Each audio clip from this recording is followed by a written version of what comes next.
Dahil ang daming mga testimonya patungkol kay Kristo. So, sabi si Banghelyo, dili na siya makalakad ng kahit saan.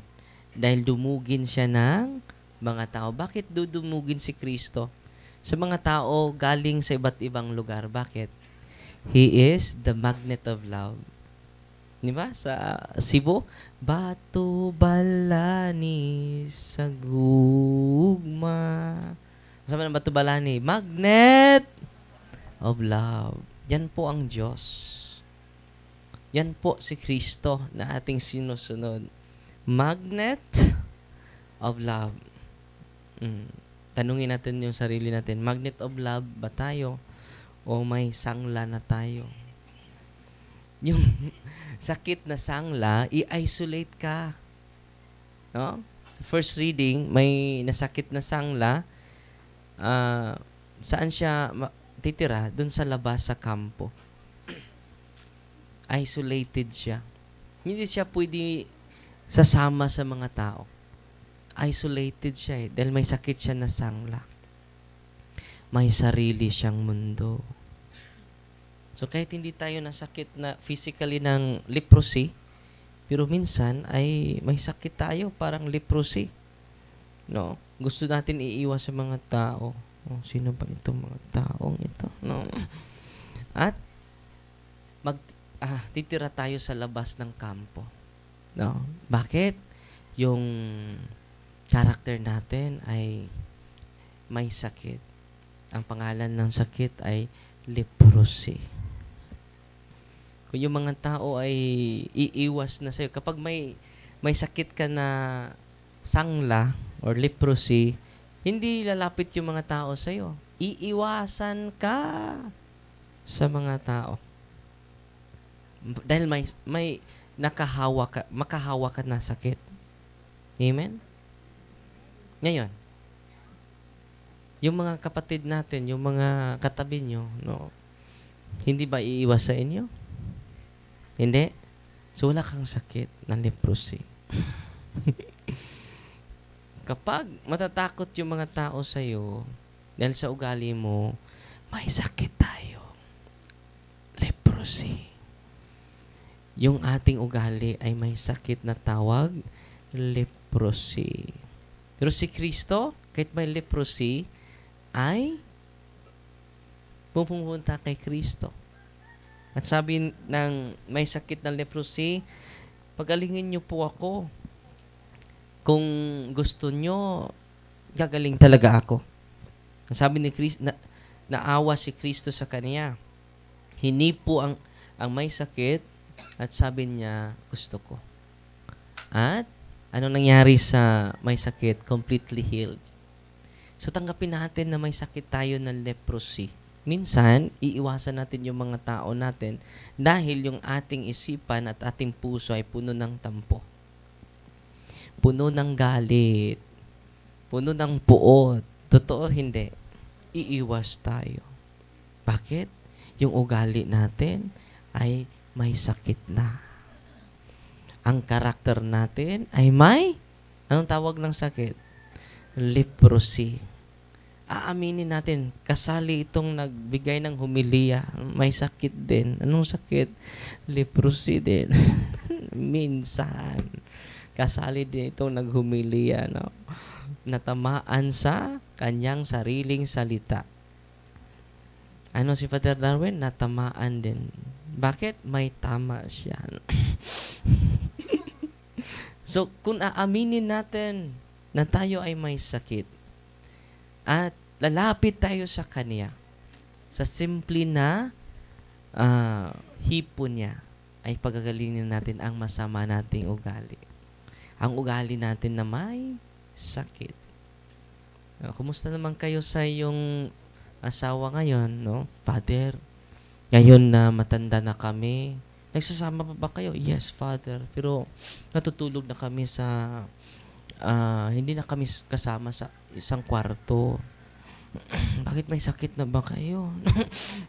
Kung hindi na kayo magsasama dahil matanda na kayo, may sakit na kayo. So natutulog na kami sa Ano, Father? Hindi na kami kasama sa isang kwarto. Bakit? Nanimaho naman may anso. Kasi Tagalog og nanimahong anso? Nangangamoy ng panghi. Panghi din ang anso. Ako na ko'y bag-umog kabular. Panghi. Nangangamoy ng panghi. Panghi ba to? Sakto ba to? Panghi. Panghihi. So, lahat tayo ay may sakit. Hindi siguro physical, but psychological, emotional, and behavioral. Sino bang makapagaling kay Father Darwin? Si Kristo lang. At sa pagpunta nyo dito, ang ibibigay namin sa inyo ay si Kristo. Sa pamagitan ng Sacrament of Confession. Anointing of the sick. Kasama ko yung mga kasamaan kong pari, si Father Martin de Lampagos, ang nagmimisa natin kanina, alas 8. At si Father Dindo, nandito din. At si Father Mayong. Sila po ay magbibigay sa inyo sa sakramento. Ito ang ilagay nyo sa isipan ninyo at sa puso ninyo. Every time na lapit ka sa lahat ng pari, sa buong mundo, basta paring Katoliko, tinatanggap mo si Kristo. Why? Jesus is the one instituted the 7 sacraments. Amen? Sinong nag-institute sa 7 sacraments? Si Kristo. Kaya nga, sabi ni Kristo, I will abide you until the end of the earth. Sasamahan ko kayo hanggang sa dulo ng mundo. Hindi pa natapos ang mundo. So, sinasamahan tayo niya sa pamagitan ng kanyang iglesia. Sa kanyang mga kaparian. Kung may sakit kayo, sabi sa Ebanghelyo ngayon, pahiling ka mo sa pari. Punta kayo sa pari. Saan ba kayo pumupunta? Sa albularyo, Father. Bakit sa albularyo? Pari ang sugo ni Kristo. Pahiling ka mo sa pari. Saan kayo? Sa pari po. Kahapon, may ina-exercise ako na isang albularyo. Kung may bumabalik kahapon, naka-witness kahapon, dito sila na nakaupo. Yung unang ine-exercise ko, yung nanay. Dahil yung nanay nakatanggap bago mamatay ang kanyang lolo. Nakatanggap siya dahil yung lolo niya ay albularyo. So, bago mamatay yung albularyo ng lolo, dapat mapasa po yan. So, siya ang nakatanggap ng pasa load. Kayo, nakatanggap na ba kayo ng pasa load? Yun po ang nangyari. So, sa pakikinig nila sa ating online evangelization, namulat sila sa katotohanan. From Alicia Bohol. So, inuna ko yung nanay, nag-renounce sila dito. At yung anak niya, na favoritong anak niya, na ang plano niya, siya din ang makatanggap kung mamatay na siya sa pasa load. Yung 15 years old na bata, dalagita. Nakaupo siya dito. Yung mga tao nakaupo, katabi niya, pag-react niya, nag-pray ako dito sa loob, nag-react yung bata, Darwin! Sinabihan ako ng mga demonyo dito. Darwin! So, yung mga tao katabi niya, so, nahawa na. No? Natatakot na yung mga katabi niya. Umalis na yung mga katabi niya dito. So lumabas ako dahil kinuha ko siya. So, nasaan na ba yung mga tao dito? Dahil natatakot yung mga tao. So, Satan is real. Ganyan kadelikado ang paglapit sa mga albularyo. Dami, no? Maririnig nyo mamaya, no? Sisigaw yon. Ito ano pangalan mo, sis? Si Jocelyn from Davao. Pero, bakit sumigaw ka last Friday, sis? Hindi mo na alam? Nagtatagalog ka din? Tagalog ka ba? Hindi. Nagtatagalog ako dito. Sinagot ako niya doon sa likod. Tama na! Di ba, bro? Nandito yung asawa niya. From Davao sila. Paulit-ulit. Ilang ulit yun, bro? Sabi niya, tama na. Yan, maraming beses, no? Tama na! Tama na! Minsan ay may mag-react while nag-talk pa ako. Bakit ipatigil ako ng mga demonyo? Dahil hindi lang gusto na malaman ng buong sambayanan ang katotohanan. Bakit? Si Kristo ang katotohanan. Siya ang daan. Siya ang buhay. John chapter 14, verse 6. Nandito din si Brother Juban. No. Lumaki yung tiyan niya. Ngayon ay lumiit na. Pati na yung bayag niya lumaki hanggang tuhod. Bayag yung itlog niya. Oh. Sabi ng asawa niya, bakit ang bayag lang ang lumaki? Nag-reclam. Saan yung misis mo, bro? Andun sa likod. So, ngayon, nandun siya sa hospital. Ang kanyang oxygen ay ginhawa niya, dito na. Oh. Sabi niya, parang mamatay na ako, Father. Pinuntahan ko doon, dating daan sila. Pero ngayon, bagong daan na. Huwag ka nang bumalik sa dati, ha? Hindi maganda yung dating daan. No? Bagong daan. No? So, bagong daan, ito po ang Iglesia Katolika. And then, binibless ko sila. And then, nagkumpisal. And then, sa pag-deliverance ko sa kanya, nakita po ng mga doktor, 2 doktor. Hindi na siya makagalaw. 2 kamay niya nandito. Pwede niyo siya ma-interview mamaya. Yung paa niya, grabe. Doble yung laki. Ayan, lumiit na. Yung bayag niya, na din, bumalik na. No? Kung nagdududa, pwede niyong i-examine. Just imagine na, umaabot sa tuhod niya. And then, pag deliverance ko sa kanya, dun sa provincial hospital ako nag-deliverance sa kanya. May 8 demonyo nakapasok. Nagpakilala pa. Dahil yung mga demonyo, may open demons. Kahit hindi, bawal yung dialogue with the demons. Bawal po makipag-usap sa demonyo.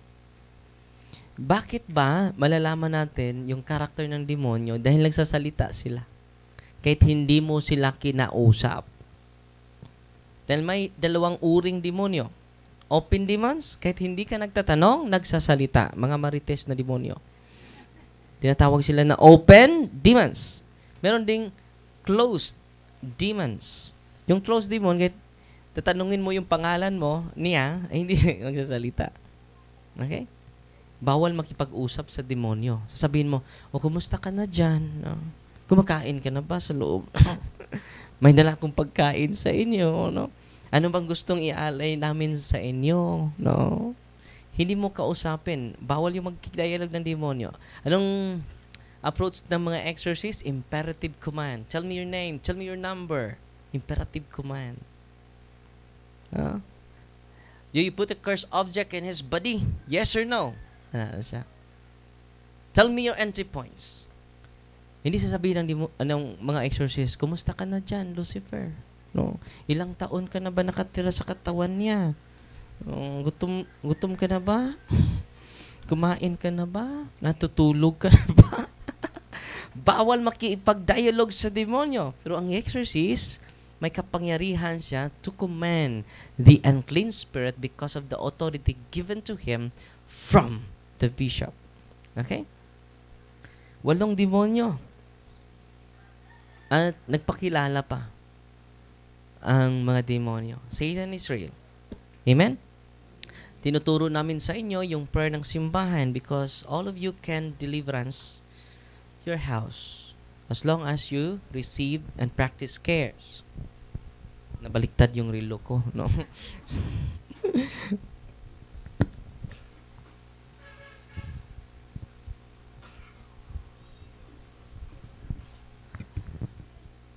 Exactly 2, magsimula na tayo. Tatawagin yung pangalan ninyo. And then, ang team ang mag-assist sa inyo, mag-examine sa inyo kung meron ba kayong halong chemical. No? At kung may halo kayong chemical, makikita tayo mamaya, no? Or schedule ka next week for exorcism. So ngayon, magsimula na ako sino yung i-recommend ng case officers natin, ang uunahin ko sa pag-exercise. While tatawagin yung mga pangalan nyo, huwag kayong matatakot dahil may sisigaw dito. No? Sinabihan, yung dalagita, 15 years old, may revelation yung demonyo. Kahit hindi ako nagtatanong. Sabi ng mga demonyo, kahapon, sabi ko sa kanila, I asked them imperatively, tell me your name. I am the one. So tell me your name, in the name of the Father, and of the Son, and of the Holy Spirit. Kapag sasabihin na nilang pangalan, yun, maganda yun. Malapit na po yun. I am the one. I am Lucifer. No. So tell me your numbers. Numbers is, ilan sila? We are 100 and her body, 100 unclean spirits. No? Yan, sabi ng mga demonyo, Darwin, huwag niyong ipakasal ang kanyang mga magulang. Dahil sila ang entry points ko sa kanilang pamilya, maliban sa pagka-albularyo nila. No. Kahit hindi ako nagtanong. No? Darwin, stop that prayer. The prayer of the church, the deliverance and exorcism prayer. Natatakot ang mga demonyo sa prayer ng simbahan. Grabe, no? Kaya nga, proud na proud ako na ako ay Katoliko. Proud ba kayo? Ikaw, bagong daan ka na. No? Ang dami ngayon bumalik sa simbahan because during they are member of the Catholic Church before. Walang nagpaliwanag sa kanila about sa kagandahan ng simbahan na tatag ni Kristo. Kung bibili kayo ng damit, original. Kung bibili kayo ng sasakyan, quality kayo. Di ba? Quality yun. Kung bibili kayo ng sasakyan, branded yun. Proven and tested. Kung sa simbahan, peke ang pipiliin nyo. Dapat original! Uy. Kaya nga, tinatawag tayong Roman Catholic. Bakit? Bakit tayo tinatawag na Roman Catholic? Hindi na yan agawin yung pagka-Roman Catholic natin. Maraming Catholic ngayon, pero hindi Roman. Pero bakit Roman Catholic tayo? Dahil doon nailibing si Pedro sa St. Peter's Basilica. Hanggang ngayon, yung mga buto ni St. Peter, nandun ito yung altar sa St. Peter's Basilica. Ito, altar. Sa ilalim ng altar, may cave doon. Nandun ang mga buto ni San Pedro. Hanggang ngayon, nandun ang ating Santo Papa. Why? He is the successor of St. Peter. Kaya tinatawag tayong Roman Catholic. Bakit ba kailangan natin makonect kay Pedro? Dahil si Pedro lang ang nakatanggap ng susi. Amen? Hindi naman pinaduplicate ni Pedro yung susi. Sinabi ni Kristo, ipaduplicate mo yung susi ha. Ibigay mo ni Kibuloy at ni Eli Soriano. Wala. So si Papa Francisco lang ang nakatanggap ng susi. Direct to Saint Peter. Amen?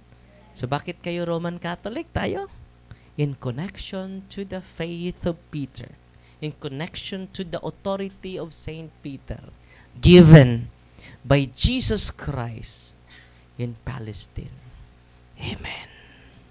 Saan nagsimula yung simbahan mo? Sa Amerika.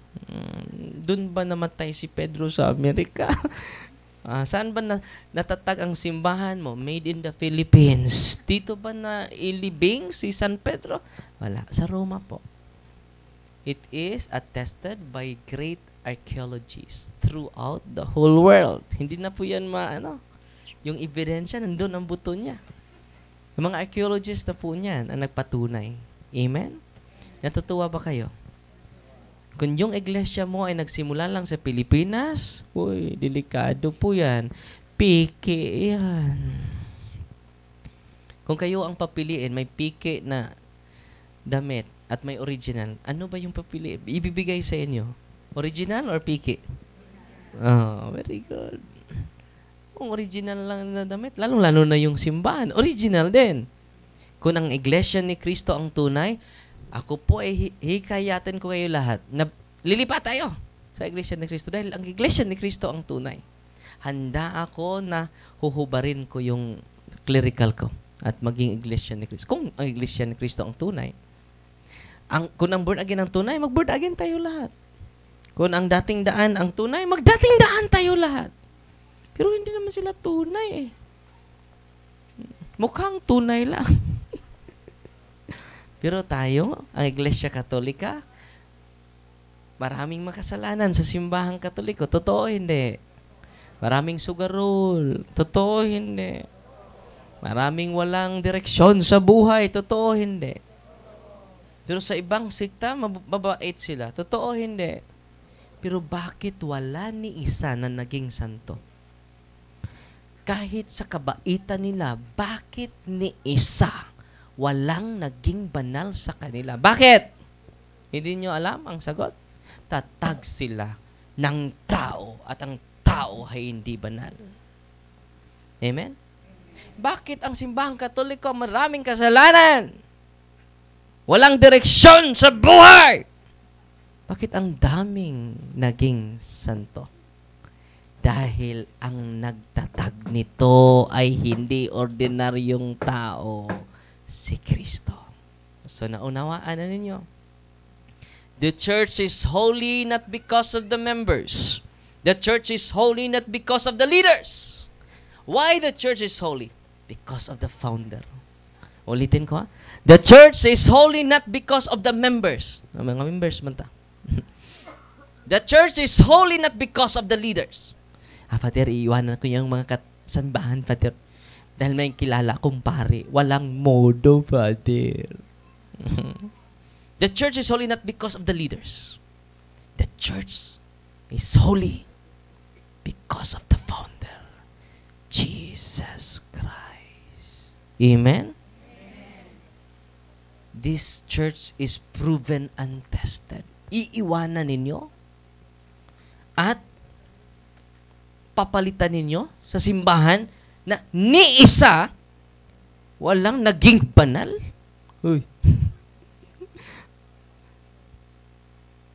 1 Corinthians chapter 14 verse 33, the church of God is called the church of the saints.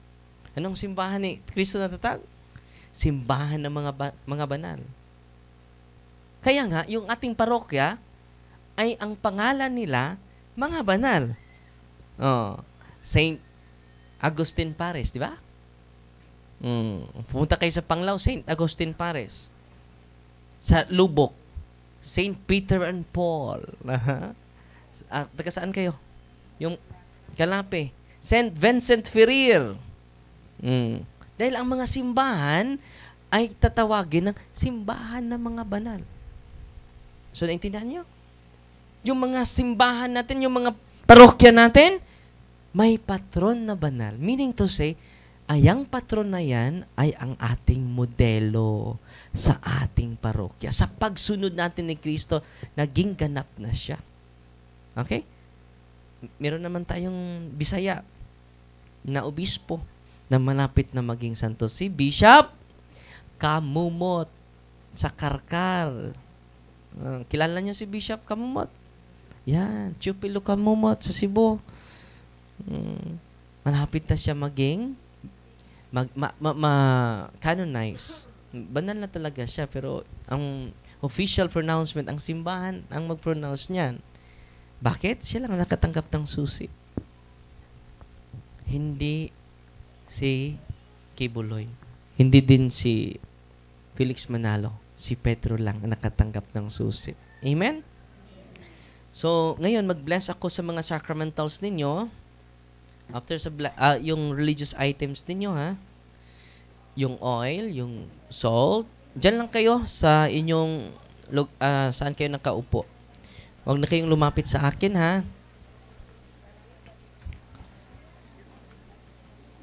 At yung mga hindi na hirapan na naka-receive na kayo ng communion kanina, di ba? Dahil nagmisa tayo alas 8. So sa mga may sakit, dublihin nyo yung pagsimba ninyo. Okay? Dagdagan nyo yung pagsimba ninyo. Dahil ang ma-receive natin, ang tunay na katawan ng ating Panginoong Hesus. Hindi na namimigat yung katawan mo? Ha? Medyo. So sa pagpasok siya dito sa exorcism room natin, kahapon, nawala na siya. Hindi mo na alam yung pagpasok mo dito? Grabe na siya yung pagsigaw niya, no? Meron ka pang nakikita ngayon? Meron pa? Ilan sila? 8 din? Diba 8 yung nakita mo last Friday? Pero ngayon ilan na sila? 6 na lang. Nakuna ng 2. No, hindi lang tayo magmamadali. No. 6 na lang daw nung natira. No. So, nakikita mo pa. Sa katabi mo. No. So, open yung third eye niya. So, i-close natin. At yung asawa niya, yung mister niya, pwede naman mag-deliverance sa kanya kung gusto silang uuwi dun sa Davao. So, knowledge is power. Pwede kayo magka-deliverance. Honestly, yung mga pasyente natin, lalong-lalo na yung tatay, ini-empower ko na siya mag-deliverance. Kung gagawin niyo po yan, ang daming mga sakit na gagaling. Ha? Using the sacramentals of the church. Natutuwa ba kayo ngayon? At dahil din sa mga sacramentals na iyan, Padre Bayong, tapos ka na? Anointing of, si Father Mayong mag-anointing of the sick, yung mga may sakit, ha? After sa blessing ko sa sacramentals. So, salamat ako ni Father Mayong dahil tinutulungan talaga niya ako. So, bigyan natin ng papuri yung mga kasamaan kong pare na very dedicated and committed sa pagbigay sa inyo ni Kristo talaga. No? Pwede naman matulog si Father Mayo ngayon. Ang sarap matulog ngayon. Pero hindi yan natutulog. Katulad ako din ay minsan ay from Thursday to hindi ako makatulog from 1 to 2. No? Siesta hour po namin yan. No? Pero huwag kayong mag-alala. Tingob bitaw ang pagkatulog. Inikamatay na. Pahulay nga dayon. No?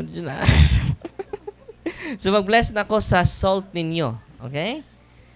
In the name of the Father, and of the Son, and of the Holy Spirit. Amen. Our help is in the name of the Lord, who made heaven and earth. You creature of salt, I purge of evil by the living God, by the true God, and by the holy God, by the God who ordered you through Isaiah the prophet to be cast into water to cure its untruthfulness. Be thou purified salt, for the health of believers, giving soundness of body and soul to all who use you. In whatever planes you are sprinkled, may phantasm and wickedness and Satan's cunning be banished, and let every unclean spirit be repulsed by him who shall come to judge the living and the dead, and the world by far. Almighty everlasting God, humbly we implore your boundless mercy, that you would dine of goodness to bless and sanctify this creature of soul, which you have given to the use of mankind. May all who use it find in it a remedy for soul and body, and let everything which touches or sprinkles be freed from uncleanness and assault from evil spirit through Jesus Christ our Lord. Amen. So lahat ng salt ninyo ay holy and exorcised salt. Naalala ko, ikaw yung na-scam ng mga espiritu, no? May espiritu pa rin ng mga scammer. Yung may humihiram sa kanya ng pera, makausap niya yung mga espiritong gala. Kung pupunta siya sa sementeryo, makausap niya. May isang beses na bumibisita sila sa sementeryo, nakikiusap yung espiritu, sister, no? ihatid nyo kami sa tagbilaran. Ilang espiritu yon? 2. So, babae? Bata at babae, mag-ina. Nakikiusap sa kanya na magpahatid sa katedral. Sinamahan naman nila. At yung auntie niya na matagal lang namatay, humihiram sa iyo ng pera, 7,000. Pero sinasauli din, binabayaran din siya ng 7,000. Walang interest. Walang interest. Akala ko, pwede tayo magpa 5-6 sa mga espiritu. Pero may isang kaluluwa ng isang santo. Naghiram sa kanya. Si San Pedro. Si San Pedro. Umihiram sa kanya ng pera si San Pedro. Tapos San Pedro walang pera. So ilang, libo yun? 100,000, no? 100,000. Siningil mo si San Pedro. Pero anong sabi? Hindi nakabayad si San Pedro. Bakit? Napatay na, nandun na siya sa sa impyerno. Tinapon na siya sa impyerno. Kaya pala, hindi nakapagbayad ng 100,000? 100,000 talaga? 135,000, to be precise. No?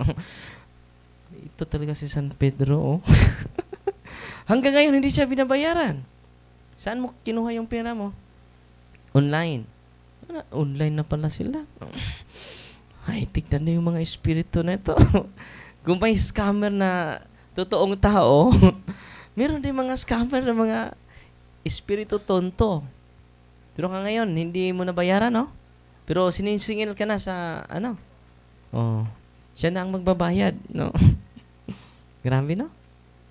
So, nag-overtime yung mga demonyo. Tayo ay relax lang, nag-Facebook lang. Yan po ang experience nila. At marami pa akong experience related sa kanilang experience. No? Dito sa ministering ito, hindi makalayas yung mga demonyo. Yung mga activity nila ay hindi makatalab at hindi makadeceive sa atin as long as we study more the experiences of the church in the 1st century, 2nd century, 3rd century. So hanggang ngayon, patuloy pa tayong nag-aaral. Amen? So, mga demonyo, high-tech na. Wala pang online nung una. Pero ngayon, online na sila. Nagamit na silang ng messenger. Yung mga possess, mag-chat sa akin. Father, ready ka na ba na mag-aalay ng misa sa kanyang kaluluwa? Papatayin namin. Hindi na siya aabot ng alas 12. Imagine na ka. Mag-chat yung mga demonyo sa akin. Na-chatmate ko. Pero hindi ako mag-reply sa kanila. Alam nyo yung reply ko sa kanila, Mama Mary, pray for, example, ang pangalan niya ay Talpulana. Ito lang reply ko sa kanila, no? Saint Raphael, defend Talpulana. Sa anong imo man ang i-appeal? Nagitumban na yung among ulo. Ni Saint Gabriel, Saint Michael, no? Tatapakan lang yung ulo namin. Huwag mo tawagin si Gabriel. Matutuwa nga ako sa kanila eh. Mama Mary, cover your mantle of protection to Talpulana. Parang na. Yan sila patyon ka na mo, Darwin. Patyon. Kung tubag prayer. Litany of Saints. Yan naman kung naibaw mo na, you will call the intercession of the saints. How powerful their intercession are. Amen? Lalong-lalo na sa babaeng ito. No? Sasabihin ng mga demonyo while we are doing the exorcism, magdadasal kami ng rosaryo, Darwin, wag mong tawagin ang babaeng iyan. Please, Darwin, wag mong tawagin. Magmakaawa na don't pray the rosary. Kumusta na kayo? Nagdadasal pa ba kayo ng rosaryo? Ha? Bakit hindi kayo, yung iba hindi sumagot? So from now on, let us pray the rosary every day. By praying the rosary every day, you consecrate your family. And Mama Mary is always with us. Hindi ka maimpyerno basta nandyan si Mama Mary sa buhay natin. Amen? Natutuwa ba kayo? The great protector to us is the Mother of God. So, isunod natin the blessing of song. Our help is in the name of the Lord, who made heaven and earth, the blessing of water. You creature water, I purge you evil in the name of God the Father Almighty, in the name of Jesus Christ, His Son and Lord, in the power of the Holy Spirit, that you may be water fit to brace us against the envious foe. May you be empowered to drive him forth and exalt him, together with his fallen angels, by the power of the selfsame Jesus Christ, O Lord, who shall come to judge the living and the dead, and the world by far. O God, who for man's salvation does dispense wondrous mysteries, with efficacious sign of water, hearken to our prayer, pouring forth your benediction upon this element which you consecrate with manifold purifications. Let this creature serve you in expelling demons and curing diseases whatsoever. Sprinkles the homes of the faithful, be it cleansed and delivered from harm. Let such homes enjoy a spirit of goodness, then ever locality freed from baneful and needy snares. By the sprinkling of this water, may everything opposed to the safety and repose of them that dwell therein be banished, so that they may possess the well-being they seek, in calling upon your holy name, and be protected from all peril through Christ, O Lord. May the salt and water be mixed together, in the name of the Father, and of the Son, and of the Holy Spirit. Haluan nyo ng kaunting salt yung tubig ninyo. The Lord be with you. Author of invincible strength and King of conquerable empire, ever the glorious triumphant one, who restrained the force of the adversary, who overcome the fierceness of the devouring enemy, who manfully put down hostile influences. Prostrate and fearsome we beseech you, Lord. Consider kindly this creature of salt and water. Make it honored and sanctify it with the Jewish sweetness. Wherever it is sprinkled in your name, the devil's infection cease. Venomous terror be driven afar. But let the presence of the Holy Spirit be ever with us, as we implore your mercy through our Lord Jesus Christ, our Son, who lives and reigns with you in the unity of the Holy Spirit, one God, forever and ever. The blessing of oil. Our help is in the name of the Lord, who made heaven and earth. God's creature oil, I cast out the demon from you by God the Father Almighty, who made heaven and earth and sea, and all that they contain, that the adversary's power, the devil's legions, and all Satan's attacks and machinations be dispelled and driven afar from this creature oil. Let it bring health in body and mind to all who use it. In the name of God the Father Almighty, in the name of Jesus Christ, the Son and Lord, the power of the Holy Spirit, the Advocate, as well as in the love of the same Jesus Christ our Lord, who is coming to judge both the living and the dead, and the world by far. Lord God Almighty, before whom the hosts of angels stand in awe, and also the service of acknowledgement, please with regard fully to bless and hallow this creature oil, which by power has been pressed from the juice of olives. You have ordained it to maintain the sick, so that when the made well we give thanks to you, the living and true God. Grant, we pray, that those who use this oil, which blessing your name, may be delivered from all suffering, all infirmity, all wiles of the enemy.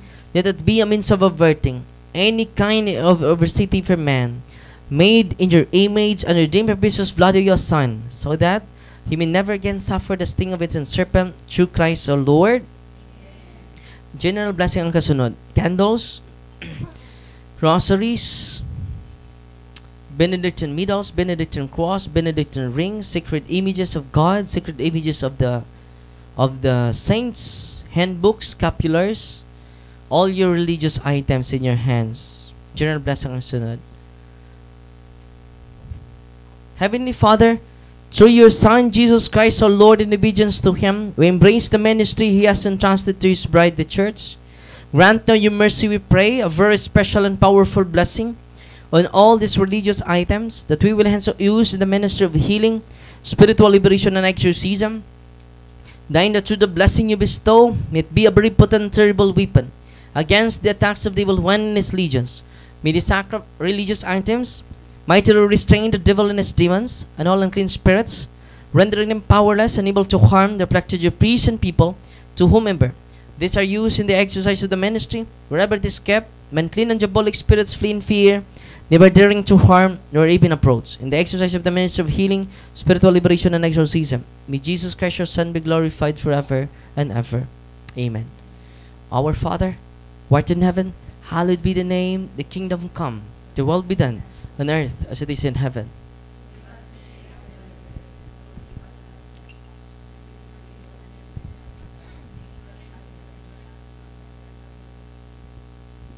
Hail Mary, full of grace, the Lord is with you. Blessed are you among women, and blessed is the fruit of the womb, Jesus.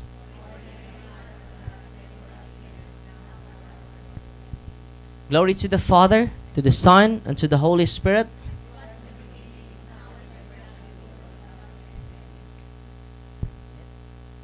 Init. So, yung holy and exercise water, mainit daw sa kanyang. No, nagre-react na siya ngayon. No. So, kung makita nyo, marinig din nyo ngayon, ha? Magsimula na ako mga alas 2 sa exorcism. At kung may mag-react man sa diagnostic prayer, huwag nyong videohan mamaya, dahil magsimula na tayo. Okay? Mag-anointing of senses po ako sa inyong lahat. Okay? This is consecration of senses. By the way, mga kapatid, kung marami kayong biyaya galing sa Panginoon, pwede kayo mag-share sa ministry. Yung team natin ay wala na, lalong-lalo na yung mga dealers ministers, inaalay na nila yung sarili nila sa ministry. So, kung may share kayo, malaking tulong para makapatuloy tayo. At meron din tayong tinayon na building doon sa Balilihan. Kung may kabilya kayo, pwede nyo i-donate doon. No? Alu blocks. No? Ongoing pong construction natin sa Balilihan, Bohol. Magtayo tayo na malaki na chapel at dormitory din, lalo-lalo sa mga walang matulugan. Lalong-lalo na yung series natin. Hindi pa sila makauwi for series of deliverance and exorcism. Yan ang kinakailangan natin. Okay? It is owned by the Diocese of Tagbilaran. At yan po ay training ground din sa mga gustong maging exorcist. I-share ko po yung karanasan natin at yung kaalaman ng simbahan na ating natutunan all throughout the years. Amen? So doon po sa Durol, Balilihan, may nagbigay sa atin ng 1 hectare doon. Ongoing po yung construction doon sa building. Amen? Dahil 1 year na lang ako dito sa parokya. 1 year na lang. And then after that, no, hindi ko alam kung saan ako i-assign ni Bishop. Basta may permanent office na tayo. Kaya nga, hindi natin na-develop ang lugar natin dahil hindi naman ito sa diocese. Nag-rent lang po tayo dito. No? At kung may nag-aani kayo ng palay, pwede kayo magdala ng kalahating kilong bigas, no? Kalahating kilo lang, no? And then kung tatanggap din kami ng lubid na ang dulo ay kambing, babo. Pero kung wala kayong pera, pray for us. Yan ang kinakailangan namin to have a grace of perseverance na makapatuloy kami hanggang sa dulo ng aming buhay, nahiram na buhay. Hanggang may buhay, iaalay namin ang sarili namin para sa ministry ni Kristo. Amen? At kung hindi kayo nagka-avail ng sacramentals, lalo na ng olive oil, nag-bless ako kanina, nakita ninyo, ibibigay ko yan sa inyo. Yung mga wala talagang, grabe yung hirap niya. No? Lapit lang kayo kay nanay, parang walang rason na hindi ka tanggap ng holy and exercise oil. Amen? At maraming salamat sa inyo. Isalim nyo kami araw-araw sa inyong dasal. Kahit 1 hour Father lang, para ni Father Darwin at sa team. Dahil hindi po tao ang kalaban natin pala. Kundi ang demonyo. Amen? So mag-anointing of senses po tayo ngayon. Then si Father Mayong mag-anointing of the sick. And then after that, papasok na ako dito for exorcism. Okay? Kindly close your eyes and bow down your head. And let us observe silence. In the name of the Father, and of the Son, and of the Holy Spirit. You do, I implore, O Holy Lord, Father Almighty, Eternal God, help your servants who wander in uncertainty and doubt to the night of this world, that they may be shown the way of truth and the knowledge of you. Open unto them the eyes of the heart, the better to acknowledge you as the one God, the Father in the Son in the Father, together with the Holy Spirit, and may they deserve to enjoy the fruit of this covenant, now and forever through Christ, O Lord. Gamitin nyo yung tubig at ang holy and exercise water and oil. I consecrate your forehead that you may accept the cross of the Lord. Sign of the cross kayo sa noo ninyo. With great devotion, I sign you on the ears that you may hearken the divine precepts, ang ating mga tainga. I sign you in the eyes that you may see the grandeur of God, ang ating mga mata. I sign you in the nostrils that you may perceive the sweet fragrance of Christ, ating ilong. I sign you in the mouth that you may utter the words of life in yung bibig. I consecrate your chest that you may believe in God, ang ating dibdib. I consecrate your shoulders that you may take upon the yoke of His service, ang ating mga balikat. I consecrate your hands that you may work to glorify His holy name. I consecrate your feet that you may walk in His ways. I consecrate your whole being in the name of the Father, and of the Son, and of the Holy Spirit, that you may have life everlasting. You may live forever and ever. Receive the salt of wisdom. May it be unto you a sign of reconciliation unto life everlasting. Amen. Pinagi ni Santos kay hilog si Megbaong kaluoy tabangan unta kamo sa Ginoo, pinagi sa grasya sa Espiritu Santo. Ano kuno na kami sa maayo, kuno na sakit kung sa maayo, sa pasaylo, kuno na kami sakit kini maayo. Kining tanan mo gipangay kanimo sa nga ni Kristo mong Ginoo. Kahapon si Nanay, ano pangalan mo, Nay? Teresita Kanda. Masakit yung kanyang balikat. Hindi niya maisa. Kahapon nagkasalubong kami doon. No? Ninagyan ko lang ng holy and exercise oil and prayer ng simbahan. Kumusta na, Nay? Bumalik yung sakit mo? Ha? Hindi na? Okay na. So, hindi niya itaas. Maisa ka. Hindi niya maitaas yung kamay niya. Pero ngayon, maitaas mo na, Nay. Masakit pa rin? Konti na lang. Pero nung una, kahapon, pagtaas ko, aray! Sabi na, Nay, aray. Pero after sa prayer, simple prayer lang. Yung prayer na ni Father Sikia. Natutuwa ba kayo ngayon? So, yung mga parte ng katawan nyo na may karamdaman, pwede nyo i-prayer of deliverance. As long as you practice cares. Confession, adoration, rosary, Eucharist, sacramentals, yung binibless natin. Hindi na po yan basta-basta, holy, and exercise, water. Holy, and exercise, oil. Sister, Jocelyn, kumusta ka na?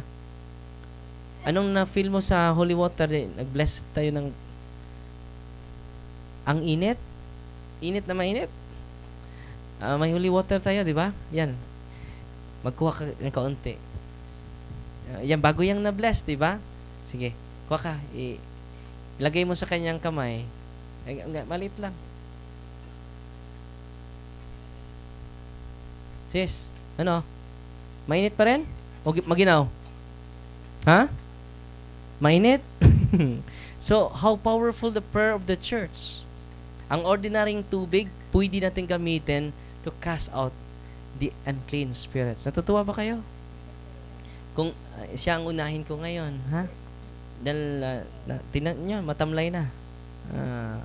Tinan natin mamaya. May 6 pa daw na nakikita niya. 6 na espiritu. Di ba? Yung espiritu, hindi nyo makita dahil espiritu, pero makakita siya.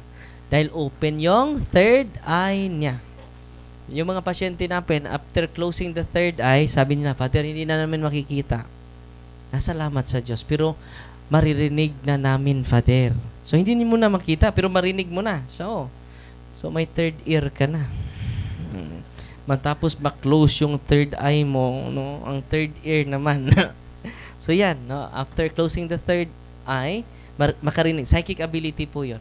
So ongoing, patuloy natin i-pray ang prayer ng simbahan. Natutuwa ba kayo ngayon? From Davao. Kailan lang kayo dumating, bro? Last Sunday. So nakapunta kayo dito sa Sunday? Hindi pa. Pag Thursday na. So first time nila pagpunta sa Thursday, nag-react agad siya? So, Friday, pag Friday na, dito. So, nirecommend na ng case officer natin siya na ma-exercise. No? So, huwag kayong matakot dahil hindi ko alam kung may sisigaw ba dito, pero usually, kapag nandyan pa yung mga demonyo, sisigaw sila. Bakit sisigaw sila? Puno sila ng takot. Kayo din? Puno ba kayo ng takot? Liwat mo sa inyo. No. Ang liwat sa Ginoo is full of faith, not full of fear. Amen? So, ngayon magsisimula na ako at tatawagin na po yung pangalan ninyo. Okay?